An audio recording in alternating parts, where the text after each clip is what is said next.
Muy buenas noches, gracias por atender esta convocatoria de Editorial Planeta Colombia.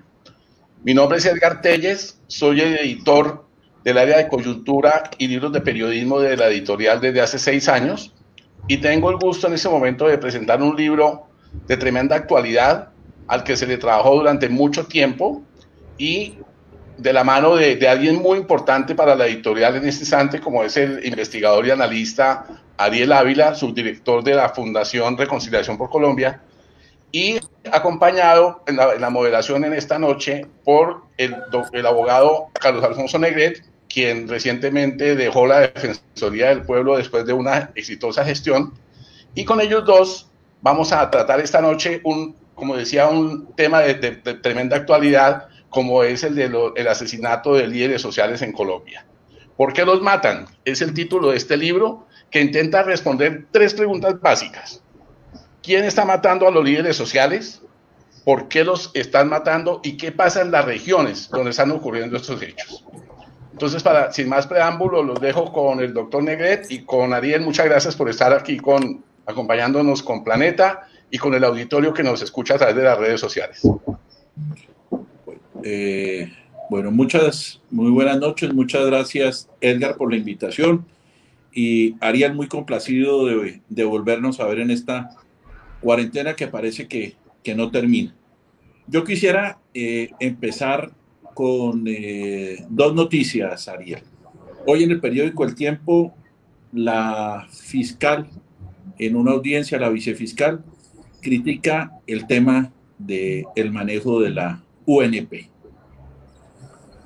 Y hace todo un análisis y ya usted lo abordó en el libro y ya lo miraremos, lo que tiene que ver con la Unidad Nacional de Protección y lo que tiene que ver con la División de Protección de la Policía Nacional, que estas 2 áreas tienen que ver con la protección de líderes, defensores de derechos humanos, servidores públicos, ex servidores públicos, y hay veces no hay una buena conexión entre ellos. Y segundo, la señora ministra del Interior el día de ayer dijo que el gobierno tenía débil capacidad para controlar el asesinato de los líderes sociales.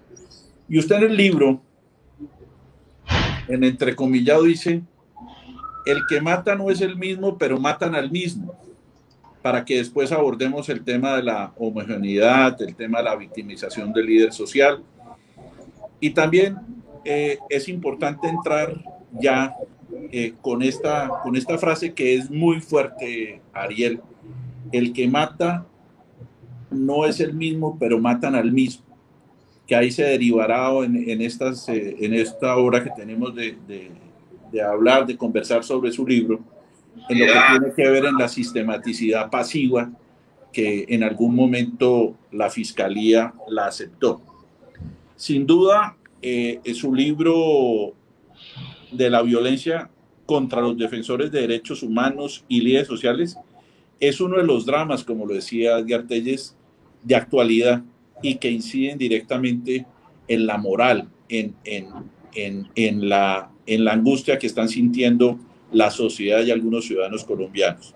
Así, lógicamente, de la calidad de la democracia, porque cuando se asesina un líder, como usted también lo hizo en el libro, estamos afectando la democracia. La violencia contra los líderes y defensores de derechos humanos y lideresas no es algo nuevo. Es un fenómeno que viene hace más de 30 años. Recordemos el asesinato de Bernardo Jaramillo, de Pardo, de Pizarro, de Álvaro Gómez, de Galán, del profesor Eduardo Umaña, de los esposos Alvarado y Calderón, de Jaime Garzón. Y digo estos nombres porque son muchos más. Pero del 2016 allá, cuando todos pensamos que una vez entrara el proceso de paz con las FARC, esto no iba a cambiar, no ocurrió. Afortunadamente, Corporación Pares, de la otra Somos Defensores, la Defensoría del Pueblo y tal vez Indepaz algo, empezamos en un ejercicio de monitoreo para ver qué era lo que estaba pasando. No obstante, la gran paradoja que revela su libro es que a pesar de que tenemos más información, los homicidios en la medida se empiezan a tornar invisibles y entonces uno ahí se preocupa porque hoy seguimos contando asesinatos, preguntándonos más quiénes son las víctimas e indagando, como su libro lo dice, quién y cuándo los mataron. El trabajo entonces que usted hace es en el por qué los matan y así volver visibles a quienes no están desvaneciéndose a los ojos. De modo que con ese pequeño preámbulo yo quisiera darle la palabra a usted, pero sin antes decir también, para que usted nos cuente quién es un defensor de derechos humanos. Y luego nos vamos metiendo, vamos hablando de las diversas problemáticas que usted analiza en el libro, como la intervención del Estado, lo que ocurre en algunos terrenos, en algunos territorios de Colombia, como el Catatumbo, el Cauca, Argelia, el Bajo Cauca antioqueño, toda esa dinámica, pero con este contexto que le he dado, Ariel, por favor, y acérquenos a una definición que es líder social. Yo permita darle la mía por conocimiento. Líder social o defensor de derechos humanos es el que respeta al otro. Pero hay varias, en su libro hay varias definiciones de Naciones Unidas, de la Defensoría del Pueblo tiene una definición y de otros que usted nos cuenta. Por favor. Bueno, ya le puedo decir Carlos, sino defensor del pueblo. Pues primero agradecerle por estar acá. Yo tardé un buen tiempo escribiendo este libro y pues para mí era muy importante pasar por la evaluación de ustedes. Pues usted como defensor del pueblo en su momento tenían uno de los mejores bancos de datos. De hecho, usted fue muy transparente, usted me entregó todos los datos, todas las bases de datos, no me negó ninguna información. Y el libro está construido sobre 3 bases de datos, la de la Defensoría del Pueblo, la de la ONG Somos Defensores y también la de las Naciones Unidas. Pero yo le quiero agradecer a usted por lo que hizo en la Defensoría, y no lo hago aquí porque esté presente conmigo. Quienes nos están viendo ya son 150 personas en Facebook y en YouTube otro tanto. Saben que digo las cosas de frente y yo creo que usted hizo una muy buena Defensoría del Pueblo, entonces le agradezco. Segundo, sobre el tema de líderes sociales, y esto es importante. Cuando yo hablé con Planeta, había tenido un gran éxito en el libro de Detrás de la Guerra en Colombia. Entonces hablé con Planeta y coordinamos para escribir este libro sobre temas de líderes y lideresas sociales. Entre los archivos que comencé a buscar desde cuando fui asistente de investigación, estaba una historia que me encontré, la cuento en el libro parcialmente, que era sobre Ana Fabricia Córdoba, una lideresa que le mataron 3 esposos, le mataron casi todos sus hijos y al final la muerte la encontró a ella en Medellín, pidiendo la tierra que le habían robado en la expansión paramilitar. Y desde ese punto, yo lo que hice en la primera parte del libro es aclararle a la población qué es un defensor de derechos humanos y qué es un líder social, porque a veces se tiende a confundir y necesitábamos nosotros, o yo necesitaba aclarar eso. Y hay 3 definiciones. La primera definición es una definición cerrada, que es que el líder social es todo aquel que es representante legal de una organización social, de una junta de acción comunal, etcétera. Es decir, es la visión más cerrada que hay.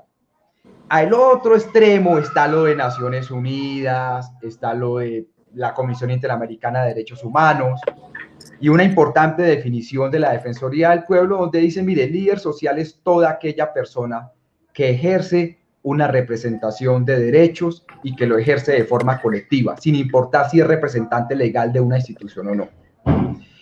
Y luego, sobre eso, hay una graduación de esos liderazgos sociales. Y un tema de análisis de riesgo. No es lo mismo una persona que represente organizaciones para hacer gratuita los medicamentos de personas con VIH a una persona que representa la búsqueda de gente que ha desaparecido en un conflicto armado. Entonces hay una graduación muy importante. Resumo, un líder, la definición que a mí, desde el punto de vista mío, mejor se acerca, un líder o una lideresa social es toda aquella persona que ejerce una representación de derechos en una comunidad y que la comunidad lo reconoce como tal, sin importar si es representante legal o no de una organización social. Sin lugar a dudas, la última, es la más clara y la más sencilla, porque además a los colombianos tenemos que aprender a hablarles sencillamente de estos problemas tan graves. Usted también, y yo en alguna oportunidad lo dije, de pronto yo le copié a usted, no me acuerdo, pero no importa. La ciudadanía colombiana no se conmueve con esto. No se conmueve, es como si no nos doliera a algunos ciudadanos. Porque usted también habla que hay una mortandad que se vuelve invisible. ¿Por qué habla usted de la mortandad que se vuelve invisible? Yo me pregunto, claro, tiene que ser muy triste para uno como ciudadano, como hace Somos Defensores, como hacen ustedes, como hace Indepaz, como hace la Defensoría, de estar contando ciudadanos victimizados, ciudadanos amenazados, ciudadanos hostigados, ciudadanos asesinados. Pero, ¿por qué llega usted a esa conclusión de la mortandad que se vuelve invisible? ¿Y por qué inmediatamente en el libro también habla que la ciudadanía no se conmueve? ¿Por qué hace ese par de entradas, si se me permite, ese par de análisis que tienen que ver con algo, que es el respeto a la vida? Mire, Carlos, eso es una pregunta interesante y le respondo desde el punto de vista personal y después desde el punto de vista de la investigación. Cuando yo estaba terminando de escribir el libro, mataron a un gran amigo mío que era un líder social. Seguramente usted lo conoció. Lo mataron en el Bajo Putumayo. Era de la mesa social del Putumayo y había luchado toda su vida en ese corredor Puerto Vega-Teteyé, que tanta sangre ha dejado en este conflicto armado. A él estaba en la zona, como usted lo sabe, usted lo pusieron muy bien en medio. Luego lo secuestran, lo tiran en un pedazo de rastrojo, una familia lo encuentra y lo velan la primera noche encima de una mesa tapado con una manta porque no podían sacar el cuerpo a Puerto Asís y no podían mandar un ataúd a recogerlo. Al otro día lo tienen que meter como una especie de ataúd hechizo y lo tienen que sacar a Puerto Asís. Yo me entero, estábamos encerrados en pandemia, yo me entero y a nadie le importó. Yo lloré con Diana, unos amigos, con él, allá, y no importó. Yo llamo a Edgar, que fue el que presentó el libro, y le digo, Edgar, detenga la impresión del libro que yo tengo que escribir sobre Marco. O sea, yo cómo no voy a hacerlo de líder social. Entonces, lo que yo hice con el equipo de investigación de la Fundación es comenzar a ver esos liderazgos representativos en la región, los más representativos. Y cuando nosotros comenzamos a llamar, a ir otra vez a recaudar esos perfiles, lo que nos dimos cuenta es que había un olvido. La gente no recordaba muy bien si lo habían matado o no, o como que sí lo mataron, pero parecía hacía mucho tiempo, así fuera hacía unos días o unos meses, o en otro de los casos en los que más miedo había, sencillamente la gente no hablaba. Los alcaldes no le importaban, los alcaldes estaban recién posesionados.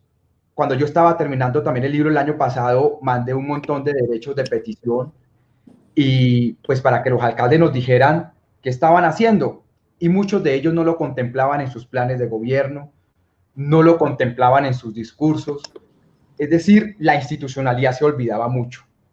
Al final, entonces, yo le escuché una frase al padre Francisco de Rú, que él dijo, el líder social, la vida de un líder social, una lideresa social, tiene un valor absoluto, porque nadie revive, a excepción de Jesucristo y Lázaro, nadie revive. Pues el valor de la vida es absoluto, porque usted la pierde.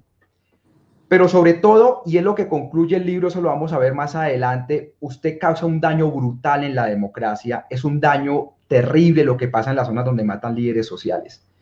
Entonces yo llego a esta conclusión porque es que a nadie le importaba, no estaba en los planes de gobierno, no estabas en las propuestas de los candidatos posesionados en enero, no pasaba más allá de 1 o 2 días de notas. Termino con esto, el caso de Jorge Solano, que lo acaban de asesinar en Ocaña, también un gran amigo mío, no lo veía hacía más de un año, nos habíamos visto en Arauca una de las últimas veces, lo mataron y él había dicho en un video que lo iban a matar y dijo quién lo iba a matar y no ha pasado nada. Y entonces yo digo, ok, es muy dramático.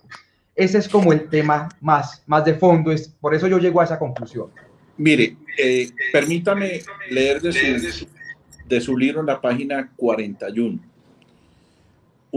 sobre líder social, un trabajo reconocido por la comunidad y no solo la membresía institucional es el criterio para considerar un líder social.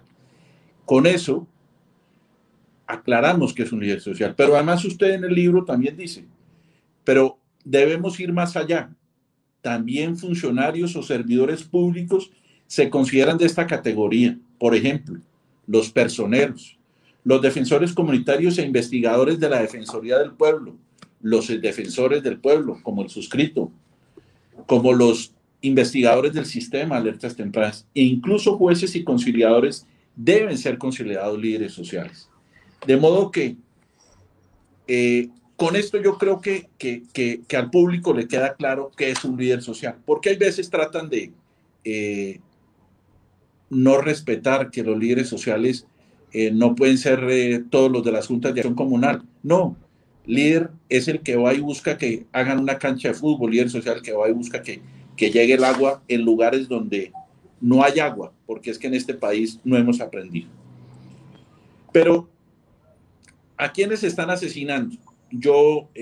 Usted tuvo varias fuentes de información que ya las dijo ustedes mismos, la Defensoría del Pueblo y Somos Defensores. Uno, después de leer el libro, después de ese análisis que usted hace del 2002 al 2020, uno ve que son los mismos. Hoy podemos decir que asesinan a los comunales, asesinan a los indígenas, a los campesinos, a los afro, a los líderes de procesos de víctimas y de restitución. ¿Usted por qué cree que me devuelvo a la primera frase suya, que era el que mata, ya se me olvidó? No matan al mismo, pero matan a los mismos. Exactamente. Y usted también el fenómeno, analiza en el libro otro fenómeno, es ya no los matan en los mismos lugares, sino que perdónenme la expresión, se fue por todo Colombia, en los 32 departamentos. De modo que contémosle cómo llegó a ese análisis con base en estos números y cuál es la razón que estemos afectando a este grupo poblacional que yo le acabo de comentar.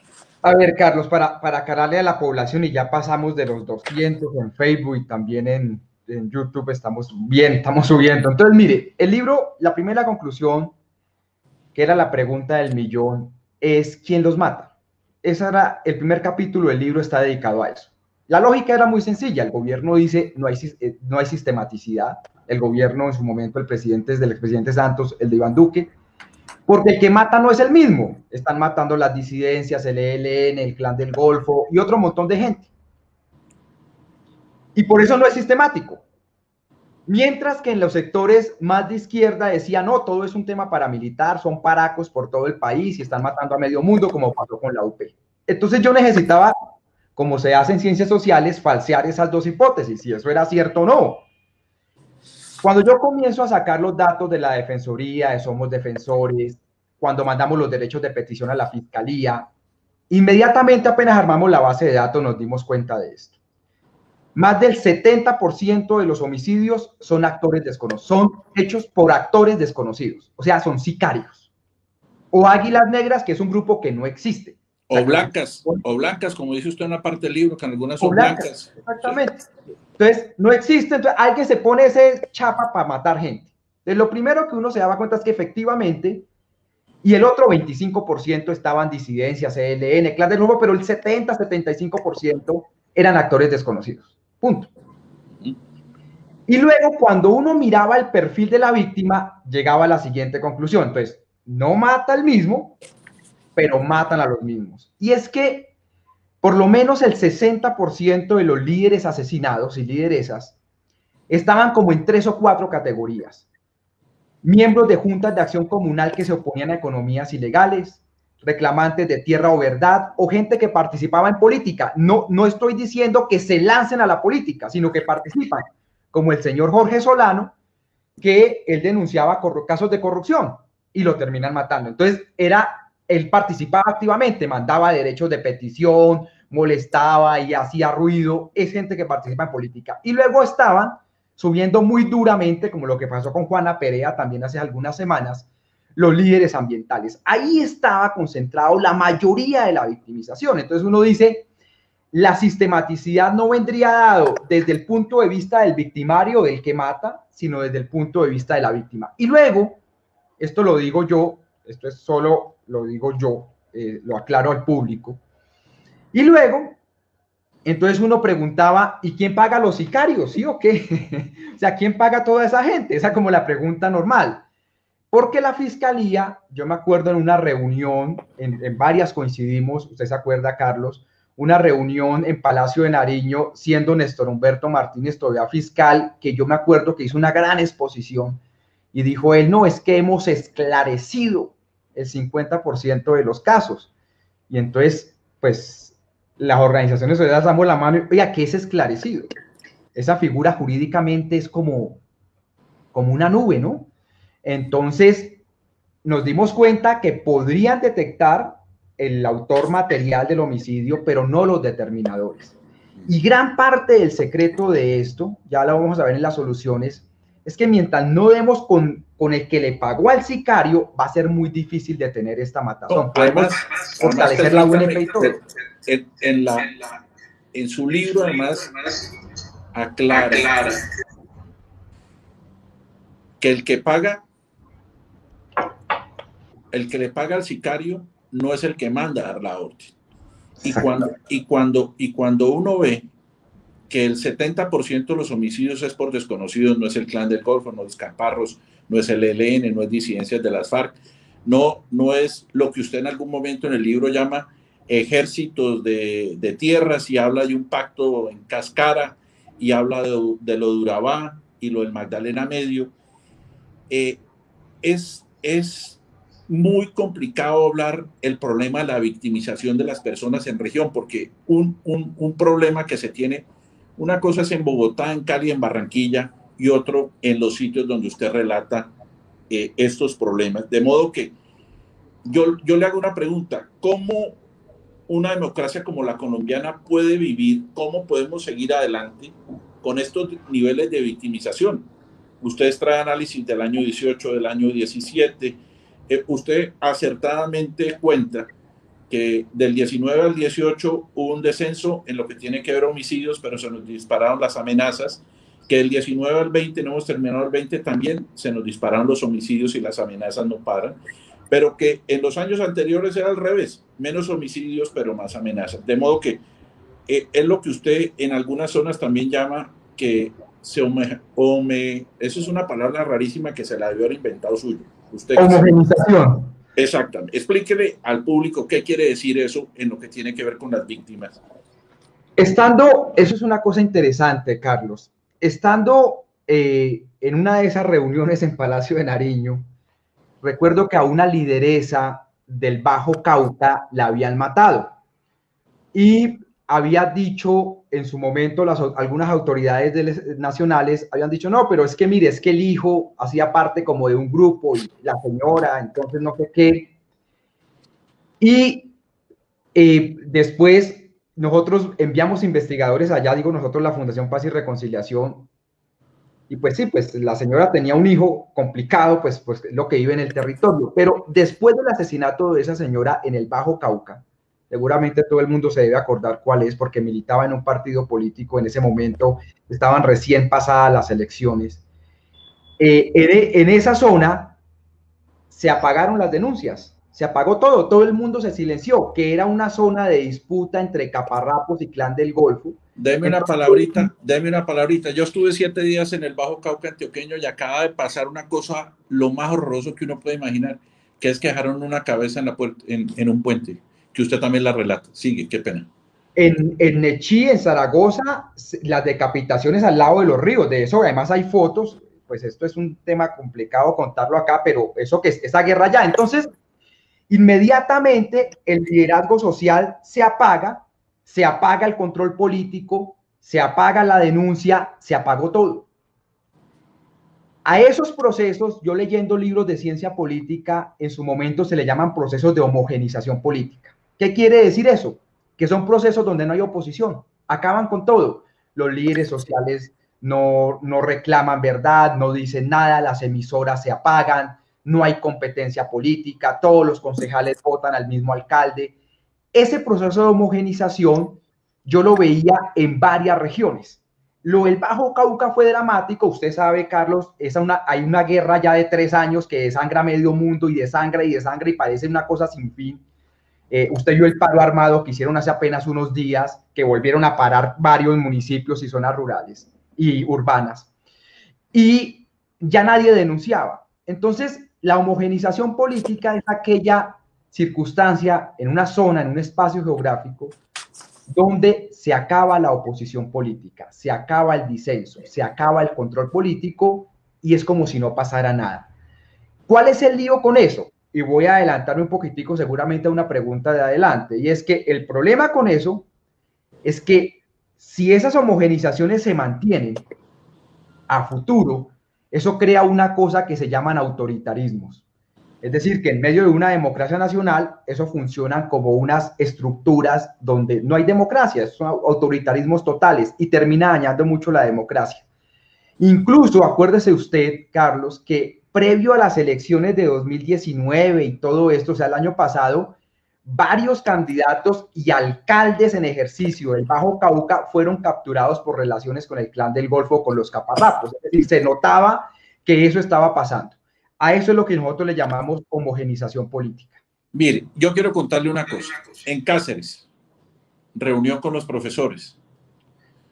Y un profesor grandísimo, 1,90, se levantó, habló muy duro, muy fuerte. Y empezó a llorar. Y me dijo, haga algo, defensor.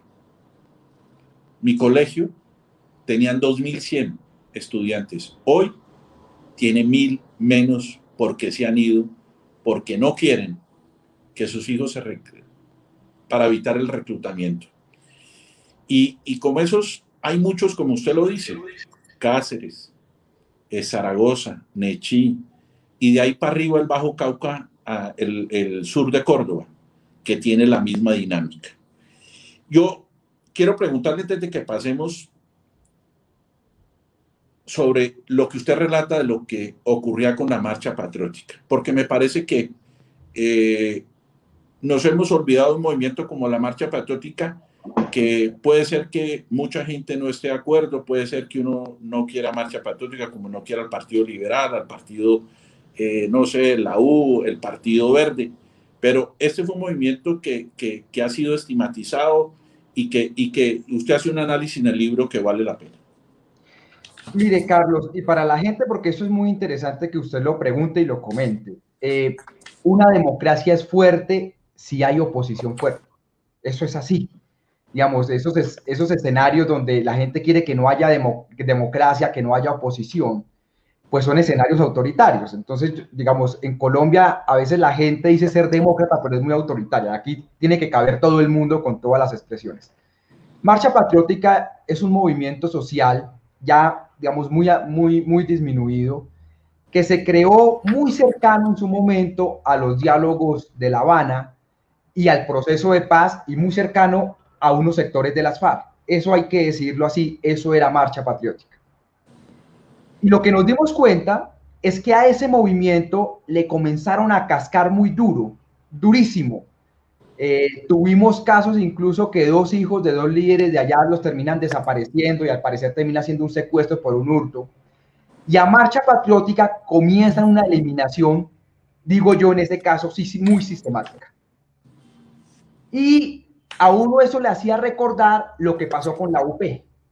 Entonces, por eso saltaron todas las alarmas, que es un poco lo que pasa hoy con los excombatientes de las FARC. O sea, no puede ser que al que firma la paz lo matan, porque es que eso es muy difícil, y ya van más de 230 excombatientes asesinados. Entonces, el tema de Marcha Patriótica era muy delicado, porque iba a causar que tal vez no fuera exitoso el proceso de paz, porque mucha gente iba a tener miedo de firmar la paz porque dice que lo iban a matar. Un poco lo que hoy dicen muchos excombatientes que reinciden en las disidencias, pero yo a qué me quedo, yo cuando los entrevisto, hace poco que estuve con ellos entrevistándolos, yo a qué me quedo si igual estaban matando a medio mundo, pues ni pendejo que fuera, yo vuelvo a coger armas y a defenderme.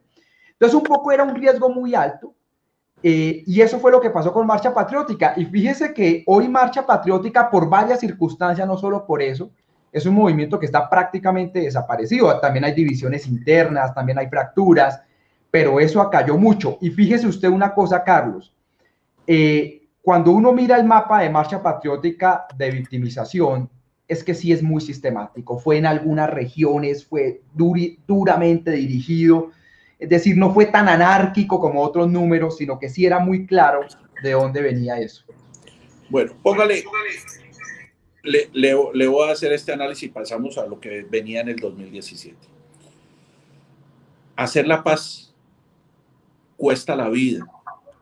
Y usted relata los 230, pero no podemos olvidar que en el 2006 se hizo un proceso, 2004, 2006 se hizo un proceso con la SAUCE, y uno mira los documentos del Centro de Memoria Histórica y de un observatorio de la UNAL, donde hablan que entre el 2006 y el 2009 fueron asesinados, más de 500 ciudadanos colombianos, que aquí tenemos que hablar es de ciudadanos colombianos. Entonces, desafortunadamente, querer hacer la paz cuesta la vida y eso no puede ser así. Una cosa, Carlos, antes de que me pregunten, eso es muy importante, porque se preocupa por los desmovilizados de las FARC, si esos manes eran unos bandidos. Igual pasó con los paramilitares. Eran ciudadanos que hicieron la paz. Mire, y yo siempre le digo a la gente esta historia. Manuel Marulanda Vélez se alcanzó a amnistiar en la época del Frente Nacional. Él llegó a ser inspector de obras públicas en el sur del Tolima, en Río Blanco. Y como los comenzaron a matar, se rearmó. Y miren lo que terminamos. 50 años de sangre. Pero Marulanda se alcanzó a desmovilizar y los comenzaron a matar.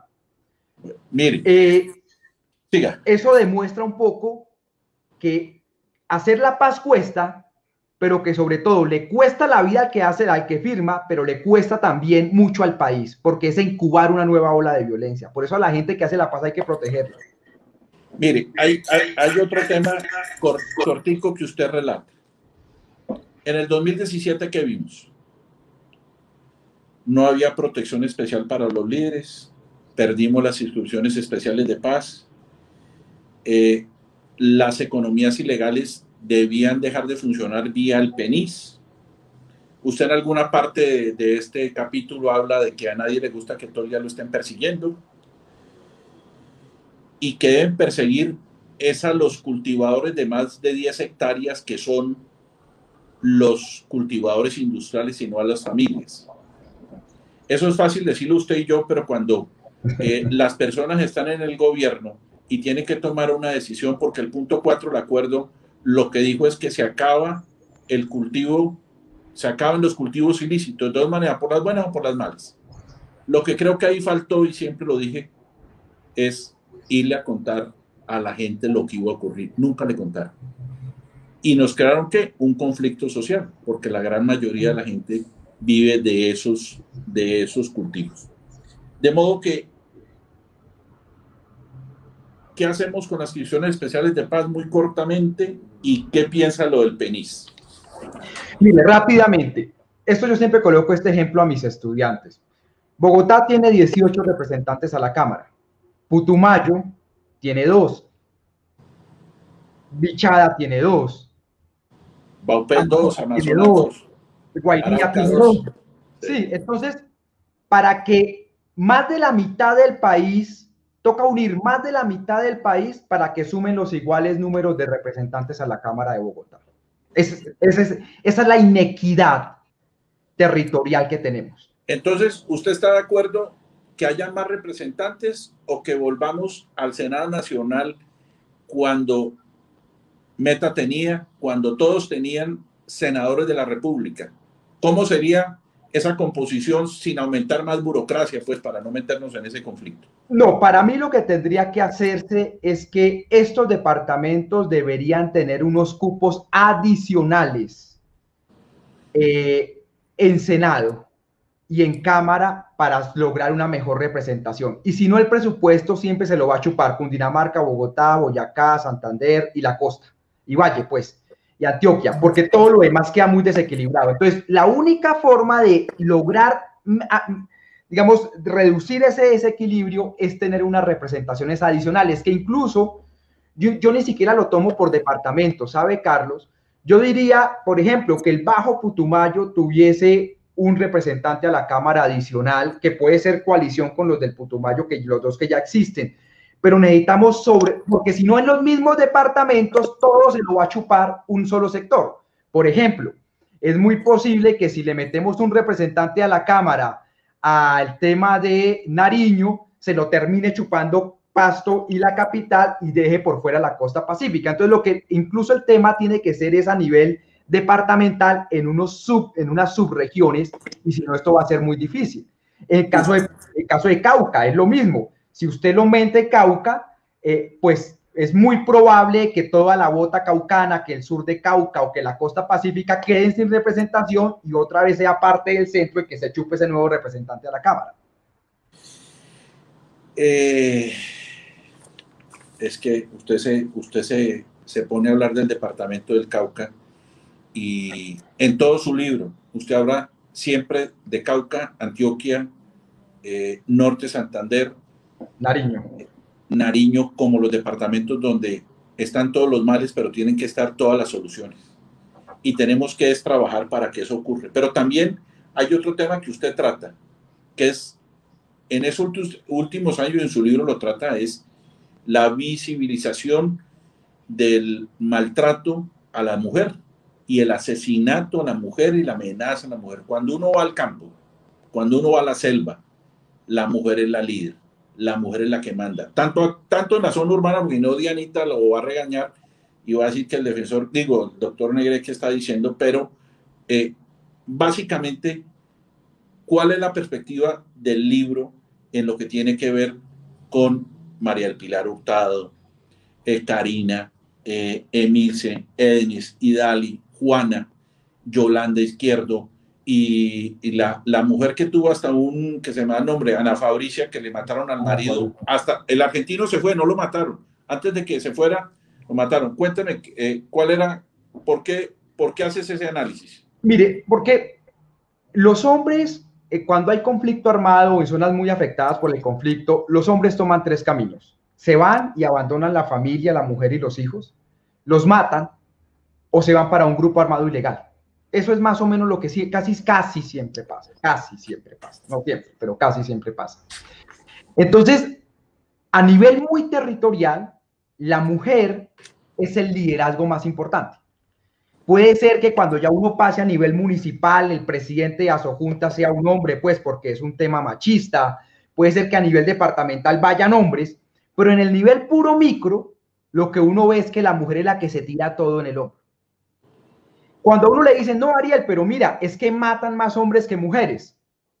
Entonces el problema lo tenemos es con los hombres. Y uno le dice, no, un segundito, es que la forma de vivir el liderazgo de un hombre a una mujer es diferente. A la mujer lo que se le amenaza es con violencia sexual, con secuestrarle a los hijos, con violarle a las hijas, esas cartas que llegan, si usted no se calla le vamos a violar a su hija, no sé qué.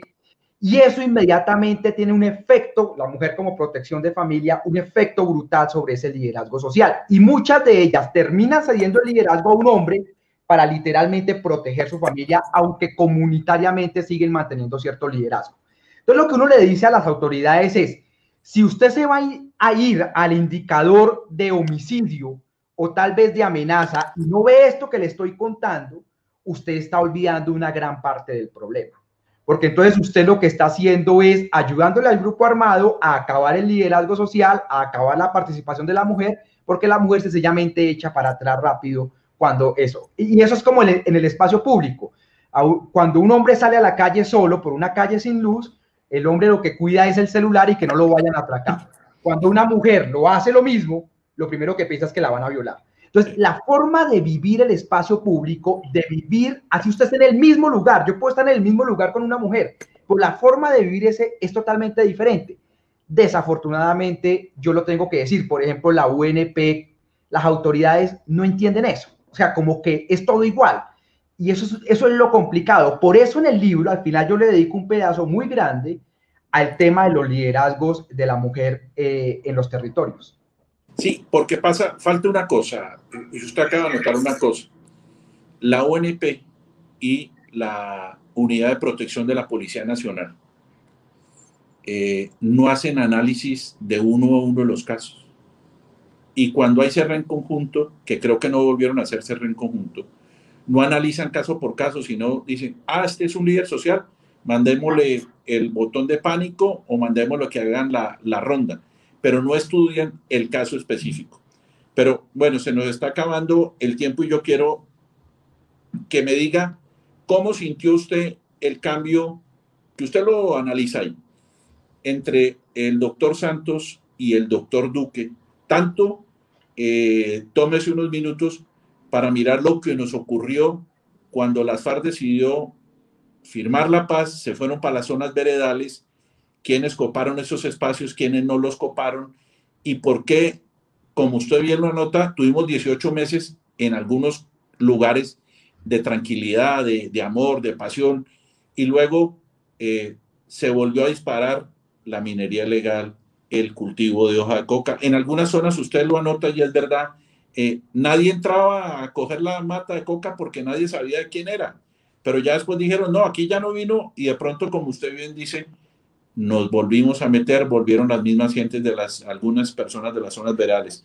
Pero cuéntenos eso y pasamos ya a otros temas como por ejemplo, quiénes son los responsables y otros temas que vale la pena antes de que se nos acabe el tiempo, Ariel. Carlos, rápidamente, esto es muy interesante porque las FARC cumplieron irse para las zonas veredales. Eso lo cumplieron. Digamos, ahorita puede haber mucho debate, pero las FARC se fueron para las zonas veredales. En el caso del Bajo Putumayo, los campesinos, que los conozco tanto, me llamaban y me decían, Ariel, estamos aguantando hambre porque no hay quien nos compre la pasta a base de coca. Nadie entra porque como ya no hay FARC, nadie está bajando por el río. Allá hay una zona que llaman Piñuña Negro y Piñuña Blanco, de Puerto Espina para adentro. Nadie entraba porque eso eran zonas de las FARC. Y los narcos no entraban porque les daba miedo, pues los iban a atracar, a robar, los iban a joder. Entonces, durante 18 meses en muchas zonas del país, no entró nadie. Quedaron zonas liberadas, las FARC se fueron para sus zonas, dejaron eso ahí medio abandonado y el Estado nunca llegó. Pero como el Estado se demoró 18 meses en llegar, después ya los criminales comenzaron a entrar. Y hoy en el Bajo Putumayo tenemos esta guerra entre el Frente de Carolina Ramírez y ese grupo llamado Mafia Sinaloa, que usted, estando en la Defensoría del Pueblo, usted lo referenció muy bien. De hecho, ese grupo Mafia Sinaloa, al parecer, fue el que mató a Marco Rivadeneira. Y ahora Putumayo es una guerra civil, en este momento están prácticamente, el Bajo Putumayo. Entonces lo que el libro concluye es que hubo una ventana de oportunidad que se dio incluso durante el gobierno Santos. Yo no estoy aquí, ya hablo de los dos gobiernos. No, y es verdad, o sea, el análisis es muy claro y no es sesgado para ningún lado, porque es que los líderes no pueden ser sesgados, Ariel. La angustia que están viviendo las familias con sus familiares asesinados es muy grave, de modo que eso es importante aclararlo porque el libro es muy claro porque se hace sobre la base de cifras, o sea, en algunos puntos tenés tu análisis personal, pero eso es diferente, pero no es sesgado porque era Santos o porque es Duque o viceversa. Sí, los 18 meses cuentan durante el gobierno Santos, eso es innegable. Entonces, ni el gobierno Santos tuvo una estrategia de copamiento territorial, ni el gobierno Duque. O sea, el Estado colombiano no tuvo estrategia de copamiento territorial. O sea, lo más dramático es eso. Ahora, le respondo. En el gobierno Santos se hicieron varias cosas importantes. La Comisión Nacional de Garantías de Seguridad, que era un espacio interesante, el cuerpo élite de la policía, la unidad en la fiscalía. La autonomía de las alertas tempranas. Eso, ahí será el último punto porque le quería dedicar un espacio. Y además hubo unos sistemas comunitarios de protección y lo de la Defensoría del Pueblo. Lo de la Defensoría del Pueblo fue muy importante porque antes esos comités de orden público, consejos de seguridad, bloqueaban la salida de la alerta temprana. Y en cabeza de usted se pudo sacar rápidamente, porque el problema lo teníamos en que los líderes denunciaban, pero eso no salía a flote, no salía. Porque todo eso se mantenía en secreto en el territorio. Las alertas tempranas destapan ese cuello de botella y permite que eso se comience a saber y se comienza a ver la dimensión.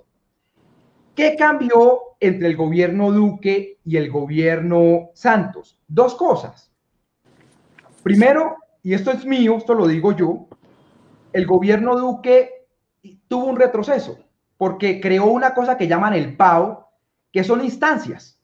Incluso descontinuaron, digo yo, porque ahí se han reunido 2 veces, pero descontinuaron la Comisión Nacional de Garantías de Seguridad o la volvieron como un ente diferente y crearon más instancias. Entonces uno dice, pero bueno, de instancias no, o sea, ya tenemos suficientes instancias, o sea, no necesitamos más instancias, o sea, entonces yo creo que ahí hubo un retroceso. Y lo segundo, que fue lo más dramático, Carlos, es que, esto lo digo yo, los funcionarios que colocó la administración Duque no sabían.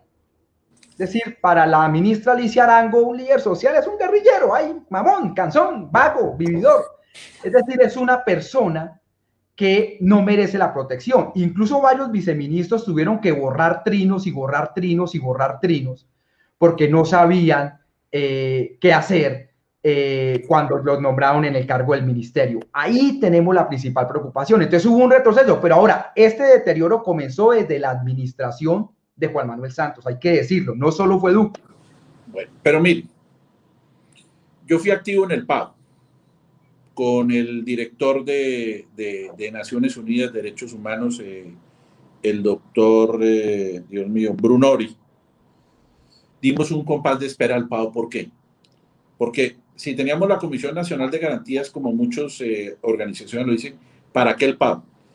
Pues por una sola razón, porque la expectativa que se tiene y que yo todavía tengo, Ariel, ¿cuál es? El gobierno del doctor Duque, el PAO era el primer paso, el PAO es el primer paso y va y está trabajando. Se suponía que en noviembre sale el COMPES y la política pública en defensa de líderes, lideresas y periodistas. O sea, usted y yo hoy que me estoy volviendo como periodista.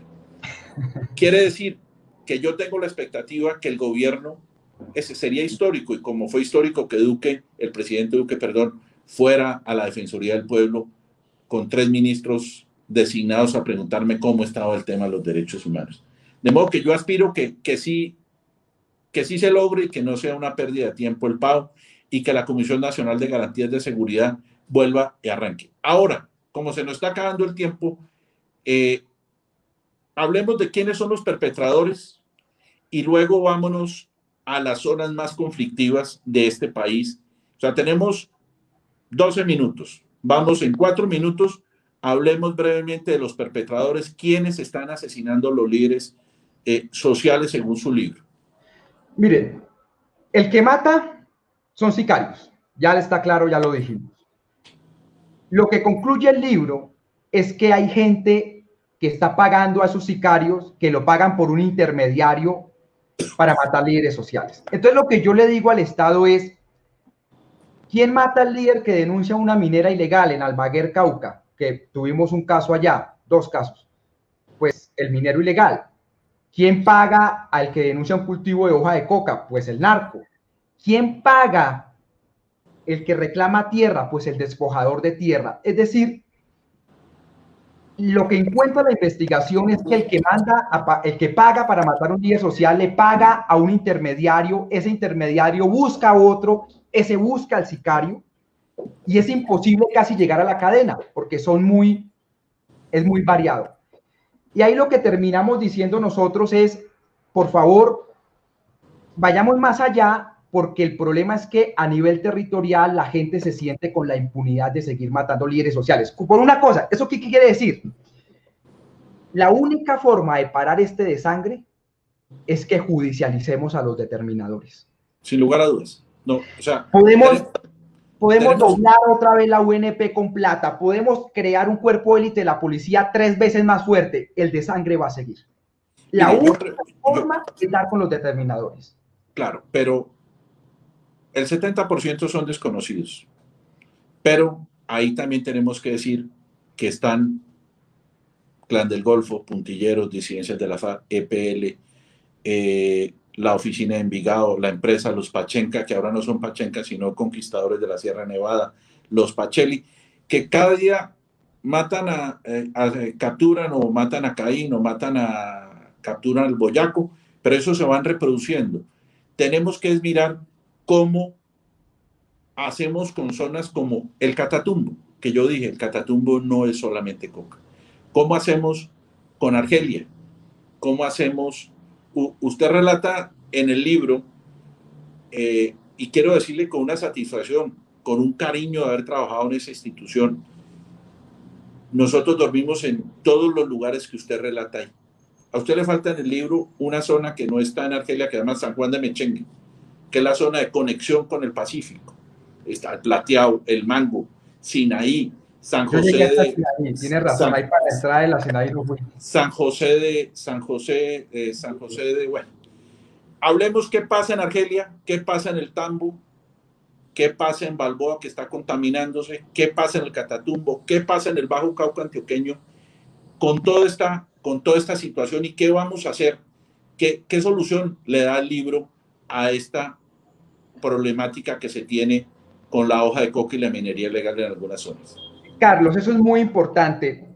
5 departamentos, pero 5 subregiones se chupan el 60% de los homicidios a líderes sociales. Nariño, Cauca, Bajo Cauca antioqueño, esa zona, la de norte de Santander, pero pues eso es básicamente Catatumbo.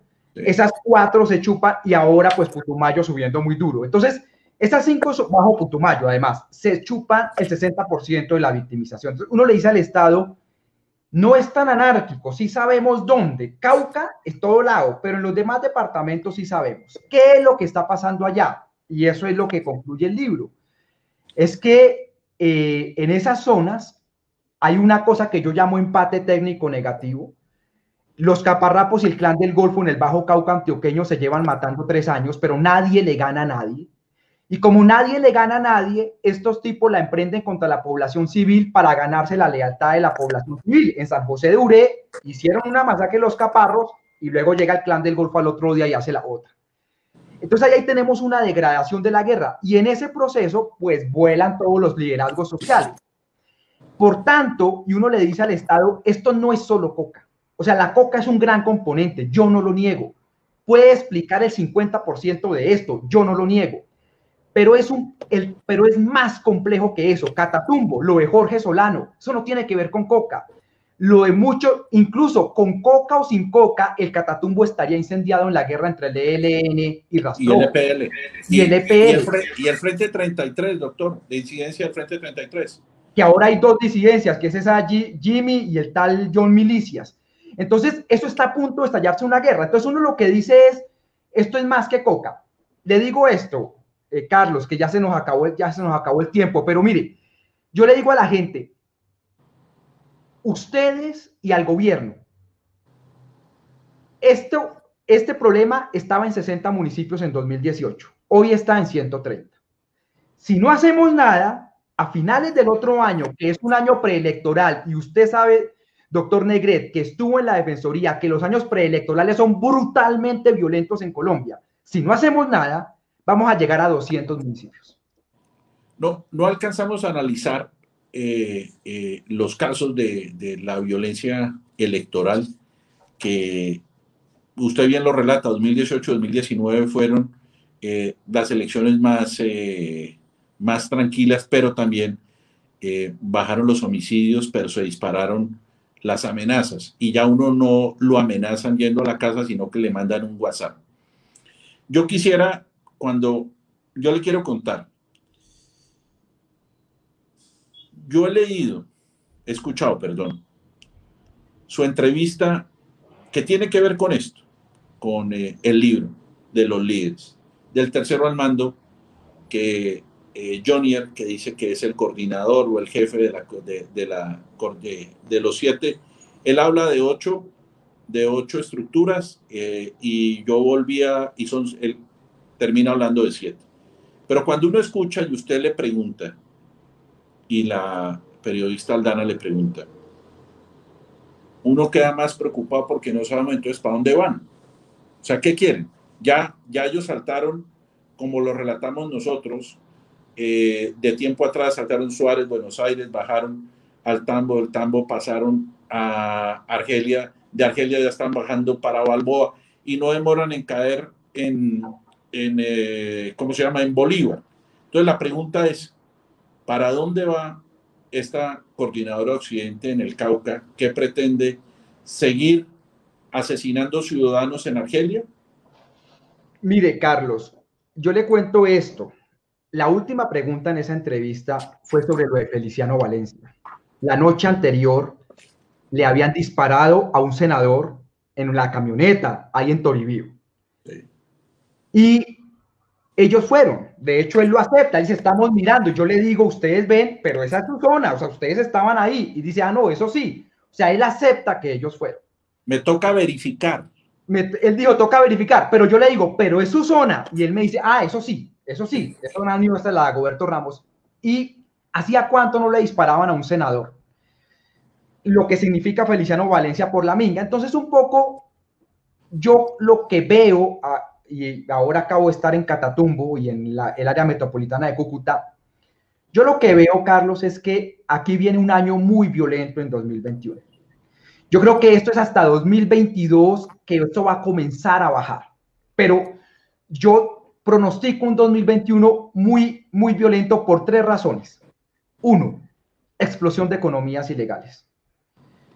La onza de oro pasó de $1.200 a $1.900. Esto va a ser una tragedia ambiental el otro año en Colombia. Y esto todo el mundo va a sacar minería, le van a llenar de mercurio todos los ríos. O sea, esto va a ser explosión de economías ilegales. La coca también está subiendo. 2, estos empates técnicos negativos donde nadie le gana a nadie. Y entonces la emprenden contra la población civil. Y 3, un año preelectoral. Entonces yo lo que digo es, al Pacífico colombiano, a Cauca, Nariño, al Valle, Chocó le espera un 2021 realmente dramático. Mire. ¿Cómo va a bajar esto? No que el Estado gane, porque el Estado no tiene estrategia de seguridad hoy día. Cuando alguien de ellos gane, el ELN o las disidencias o el Clan del Golfo, cuando alguien gane, eso va a bajar un poco. Pero esto no está fácil. Mire, le digo una cosa, Carlos, y ya estamos a 1 minuto, pero mire, a mí me pasaron a Jamundí, sí. Me devolvieron por la Panamericana para el norte del Cauca, me volvieron a pasar, me volvieron a devolver y no vi un solo soldado. ¿Conoció Villa Colombia en Jamundí, por lo que veo? Puerto Colombia lo conocí toda la zona y ahí me volvieron a bajar por carreteras principales, no vi un solo soldado. Mire. El día del atentado a Feliciano Valencia hubo sobrevuelos. Estos tipos, como usted los vio, hay una carretera. Entonces, yo sí veo un año muy dramático, el 2021.